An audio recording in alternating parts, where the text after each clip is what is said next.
Okay, so we've talked about text tools and placing text and text justification. So the next thing we're going to talk about is text styles. So a style. Styles are what controls the way the text looks. For example, why is the text this font, right? In fact, every piece of text in this drawing has the same font. If you noticed that or not as we were working through it. In Microsoft Word, you probably have some experience working with fonts.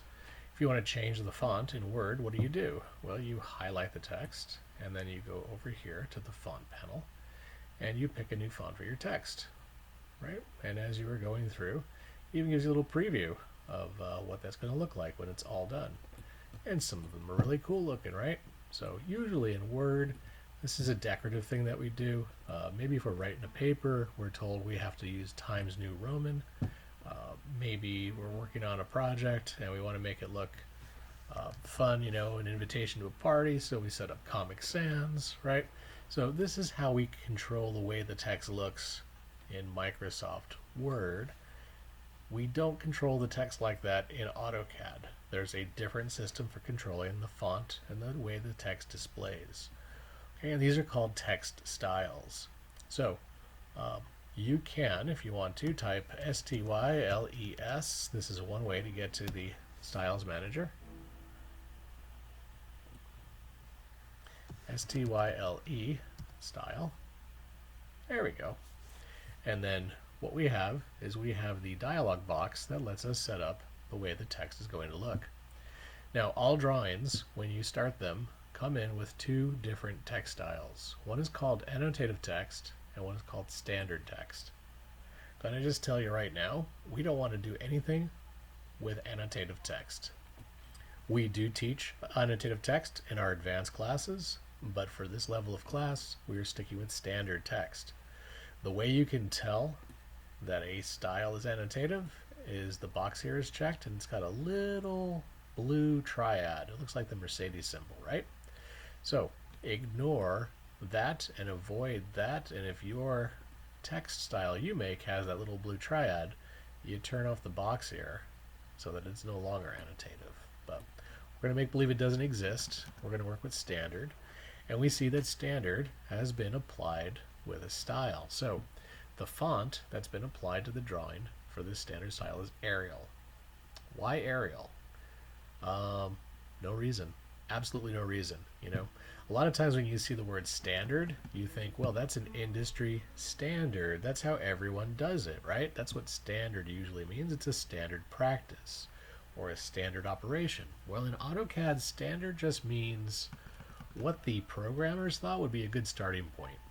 Okay, so don't think it's a standard for an industry. It's not. In fact, nobody uses Arial. Arial is junk. Okay, so we're going to make our own styles.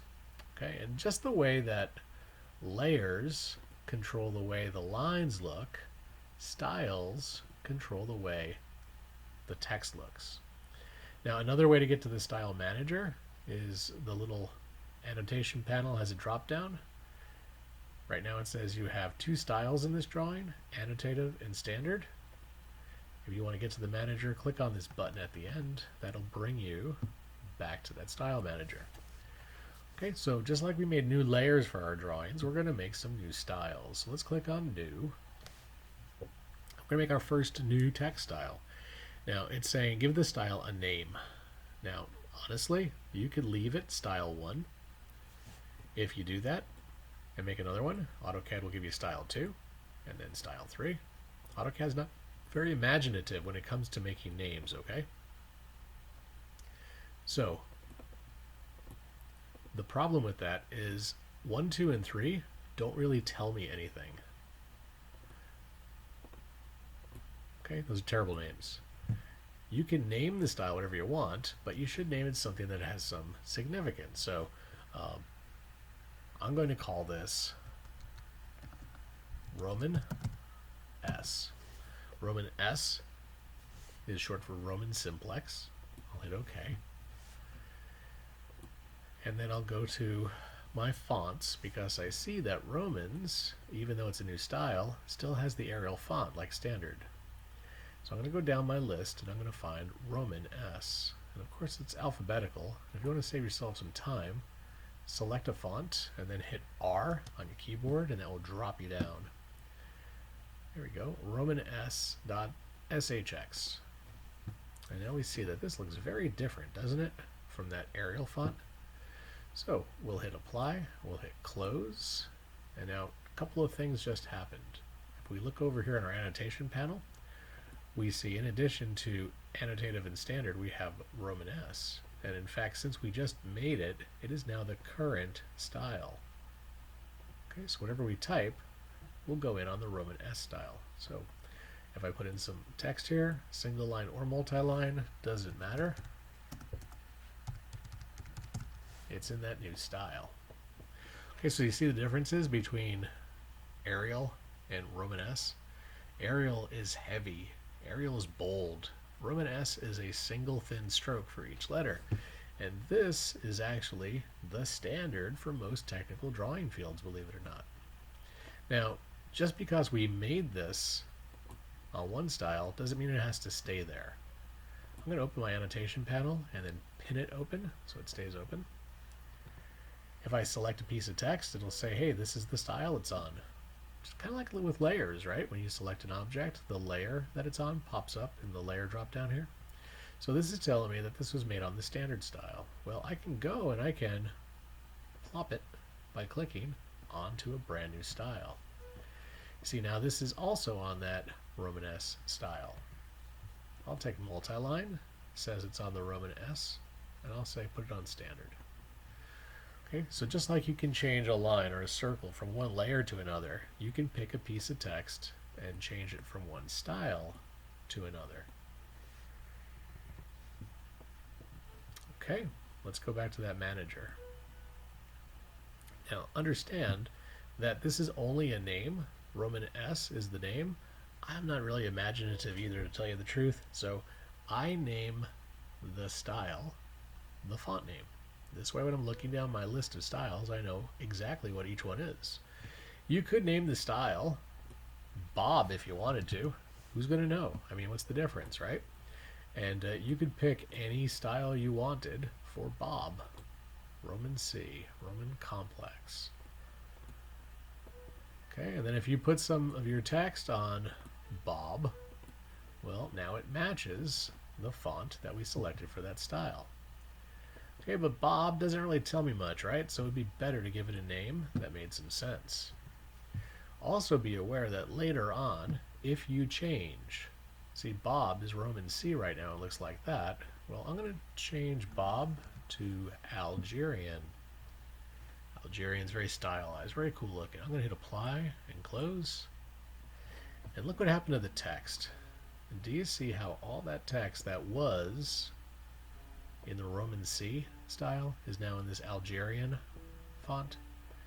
So changing the style will update all the text in the whole drawing in one shot, which is why we don't control the fonts like you do in Microsoft Word, where you have to individually highlight things. We want to have global control or complete control over the whole drawing from one place, and this is where you have it. Okay, so I'm going to actually make Romans the current style, and I'm going to delete Bob. Sorry, Bob. Actually, no, I don't delete him. I can rename him.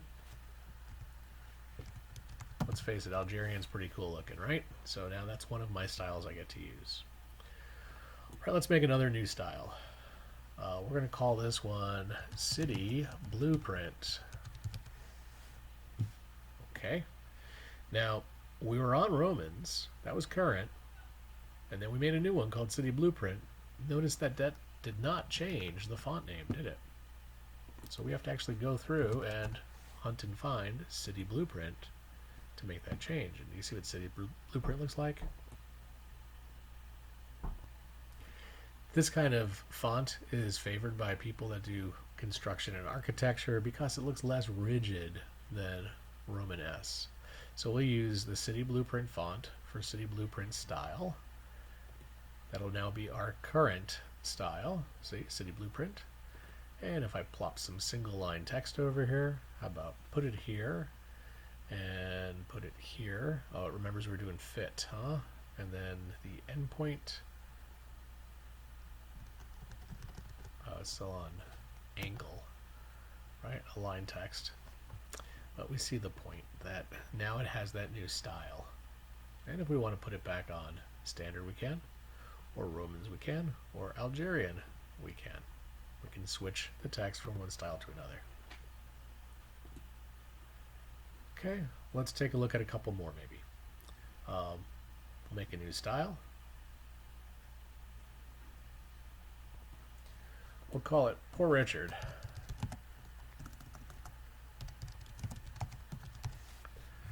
Okay, Poor Richard right now is set for City Blueprint. Let's go to Poor Richard. There he is. Looks kind of Art Deco. Apply and close. And we'll take our text here and put it on Poor Richard. Nice. I'll go back in. Make a new text style. Call it Swiss 721. Now, be aware that sometimes the font names are very distinct. Like there's only one Poor Richard on here. There's only one Times New Roman. But check out Swiss. Holy smokes. Swiss 721. BDCNOULBT, right? So it's a bold text, condensed. It's an outline only, and I'm not sure what the BT means. But look at how it looks different from the second one, right? This is the condensed, squished. This is the non-condensed. It's much wider.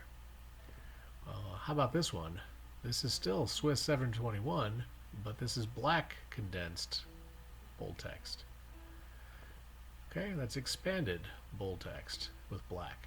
So you got to be really careful when you're being told to use Swiss 721, which you will be for an assignment we're going to do, that you pick the right one, because there's a lot of them.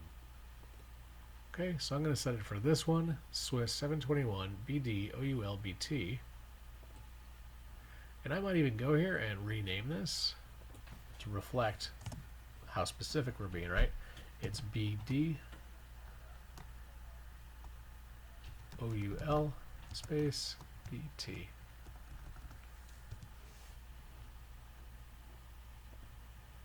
Okay, and now that will make it distinct from all the other Swiss 721s that are on that list. Okay, and if we picked our text here and we said switch it, Swiss 721 BD OUL BT, there it is. Okay, so just like layers control the way the lines look, control how heavy they are, control the color, control the pattern through line type, text styles control the way the text looks. Now, there have been several things that we haven't done while we were making styles, and ST is the shortcut for text styles.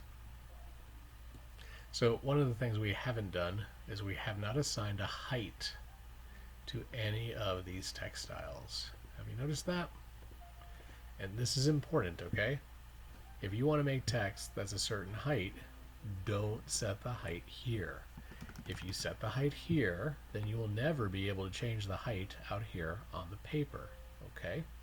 So make sure that the height is set to 0 in the style, and then when you make the text, you have some options on how tall it's going to be, right? Single line text will ask you, if we go to something like left justify, right? It asks for the start point.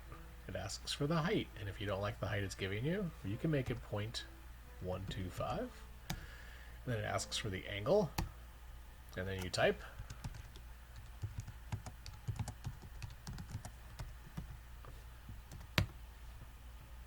And now that's the height you asked for.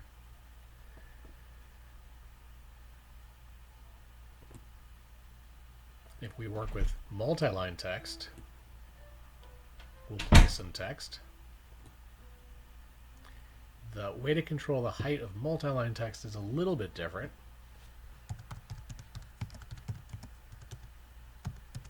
you would place the text where you want it, and then when you're done, you highlight it. And now over on the ribbon in the text editor, you have a box here that lets you change the height. So right now it's 0.125. What if I wanted it 0.2? See, the text that I highlighted is now 0.2. If I open it up and highlight it again, well, now I can say, hey, make that 1 inch tall. Okay, so for single line text, you tell it when you start typing, or before you start typing, how big you want it. With multi-line text, just make the text, and then afterward, you can select the text height that's called for. We'll move this back down to 0.125. So it matches that.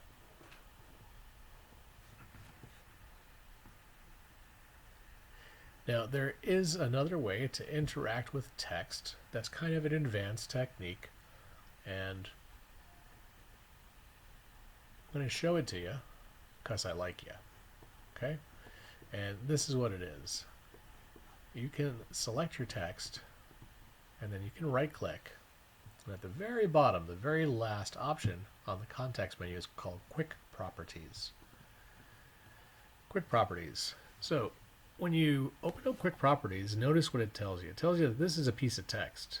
It tells you the layer it's on. It tells you what you typed, and it tells you the style. It also tells you the height and the justification. Now, what's kind of awesome about the Quick Property panel is not only does it tell you those things, but if you click in the box and you see a drop-down arrow, you can actually start going through and changing stuff. You see, I can take it from Swiss 721 and put it on Poor Richard. And it's now on Poor Richard. I can change the height to 0.2.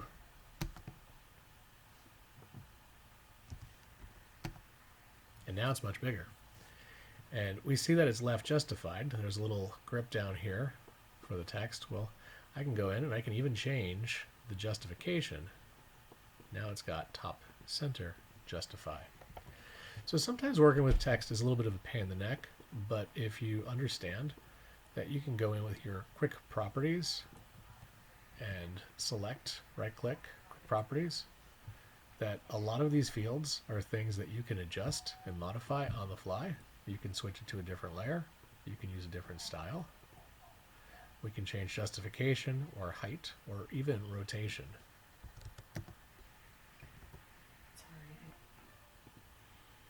Okay, so that's a little hint I'm giving you. That's a little help I'm giving you because I like you and because I want you to work with text correctly. I see people work with text incorrectly all the time, and it drives me nuts. An example of that is they treat AutoCAD like it's Microsoft Word. And here's what I mean. They'll select some multi-line texts, and they see the ribbon pops up with the text editor. And yeah, they see bold and italics and underline and all that. And they see the height, how you can change the height. But then they also see this. And man, oh man, they start going through and they start saying, well, why does it have to be Arial? I can change it up here. And you know what? You could. Oh, Bauhaus. Where's the Bauhaus?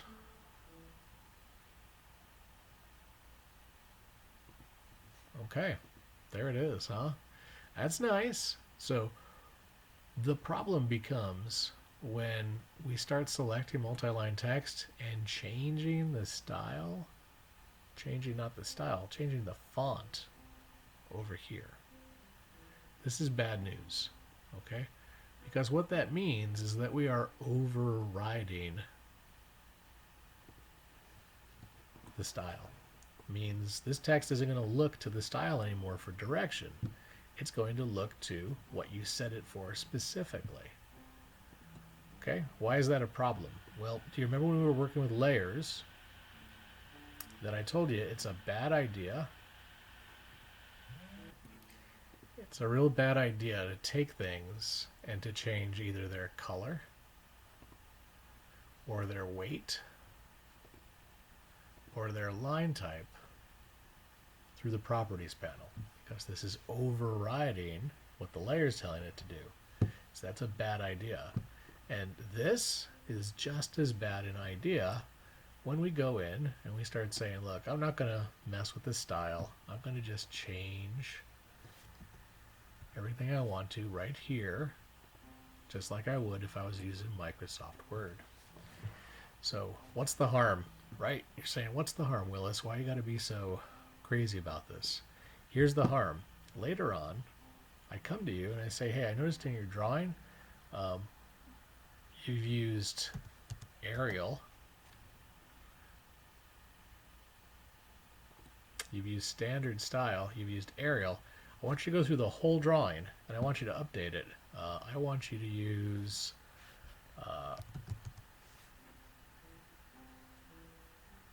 Hand 1, which is a font I have that you might or might not have, okay? So I pick Hand 1, and I apply it, and I close. Now, I want you to see what just happened in my drawing.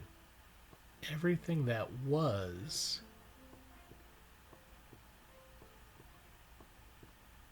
Arial is no longer Arial.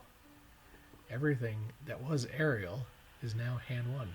The entire drawing changed. Isn't that unbelievable? The whole drawing changed, except for what? Except for the ones where you thumbed your nose at the style and said, I'm going to change the font over here in the font box. See, they did not update. And this one, we did the same thing, and it is not updating. And then point A, B, and C here, they are not updating because you said, I don't care about style. I'm going to set it manually. Okay, so if you do this, I don't have a lot of sympathy for you, you know. It's a bad way to work because often you get directions to change everything in the drawing, and you don't want to change them one line at a time, okay? So it'd be much better to just say, I'm going to make a style, and if Algerian is the font I'm using, I want it applied everywhere equally, and you know what? It will be applied everywhere equally, except in the ones that you override manually. And then you got problems because now different parts of your drawings are using different fonts that probably shouldn't be there, okay? So if you ever do that, you can always highlight it, and you can always put it on the correct one and say, I'm sorry, it will never happen again. Okay, but this is a lot of extra work and it's not necessary. So don't do two things when you're working with text. Number one, don't assign the height to the style. If you do, you'll never be able to make text bigger or smaller than the assigned height. Two, don't go in on multi-line texts and use the drop down here to pick a different font. Always assign font through the style. And because I like you so much, okay, remember our little trick about quick properties. Quick properties will let you change the layer, the style, the height, the justification, and that is so much easier than going in and having to retype text on a different style because you made a little bit of a boo-boo, okay, and you need to change it up some. You should know that text behaves funny ways. Single line texts and multi-line text also have a little bit of a funny behavior, and that is related to explode. Now we know what the explode command does to lines and polygons. It breaks it into individual segments, right? So check it out. What does explode do to text? Well, here is some text. It's a piece of multi-line text, and there are 5 different lines, and if I hit explode, you might have seen a little bit of an adjustment there. I'm going to undo that. See how they're all beautiful and lined up now? Well, I'm going to explode. So there's a slight adjustment in the lineup, but the bigger adjustment is this. Now that and that and that and that and that are all individual pieces of single line text. Okay, so that's probably not something we're going to want to do too often. If you need multi-line, make it multi-line. If you need single line, make it single line. If you have one and need the other, you can change it. There is a tab up on the ribbon called Express Tools. And if you pick some single line text,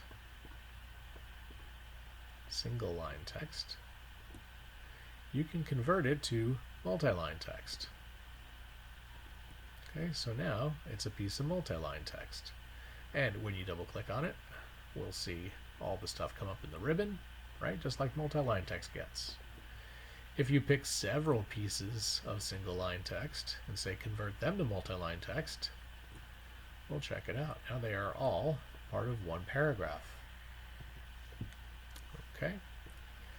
And then finally,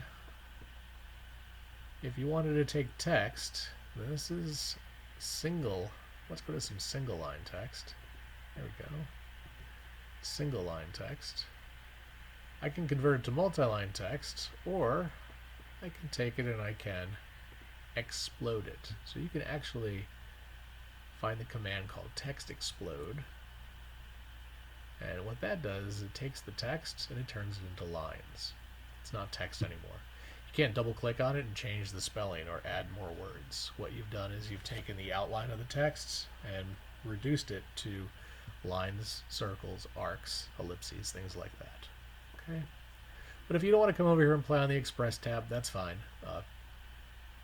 You can explode multi-line text into single line text with the regular explode tool. You can convert single line text back into multi-line text on the Express tab. And then if you were doing something where you wanted to take the text and convert it into lines, we have explode text, which would do that for you. And now you know all kinds of things about text. Taking a look at what we've covered here.